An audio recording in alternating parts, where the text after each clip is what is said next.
নেশা আমাদের সামনে একটা বড় চ্যালেঞ্জ, যুব সমাজকে ধ্বংসের দিকে নিয়ে যাচ্ছে।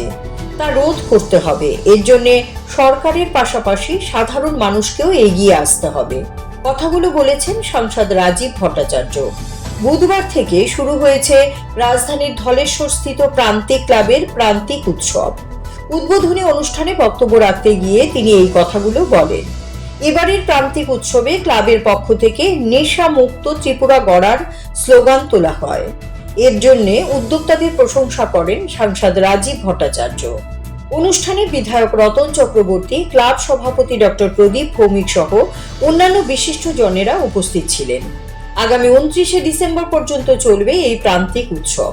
হবে নানা রকম সামাজিক সাংস্কৃতিক অনুষ্ঠান। প্রতি বছরেই এই প্রান্তিক উৎসব ঘিরে স্থানীয় মানুষের মধ্যে ব্যাপক সাড়া পরিলক্ষিত হয়। প্রথম দিনেই উৎসাহী মানুষের উপস্থিতি ছিল লক্ষণীয়। আসলে আপনারা হয়তো দেখেছেন যে আমি শুরুয়াতে মাননীয় রতন চক্রবর্তীর আগে আমি গুরু শব্দটা ব্যবহার করেছি। কেন গুরু শব্দ ব্যবহার করেছি? ওনার যে সুভাষণ, যে এই সুভাষণটা আমি কিন্তু ওনার থেকেই শিক্ষা নিয়েছি। কাজেই ওনার বক্তব্যের পর আমার বক্তব্য খুব একটা বেশি আপনারা গ্রহণ করবেন কিনা জানি না, কারণ খুব সুন্দরভাবে উনি উপস্থাপন করেছেন। ওনার একটা কথায় আমি উদ্ধৃত করেই আপনাদের সামনে দুই একটা কথা বলছি, যে উনি বলেছেন যে একটা সময় ছিল যে ক্লাবে ক্লাবে কত অস্ত্র, কত মস্তান, কত বড় মাসুল পাওয়ার রয়েছে, তার উপর নির্ভর করে ক্লাবে ক্লাবে একটা কম্পিটিশন হতো। আর এখন এটা পরিবর্তন হয়েছে।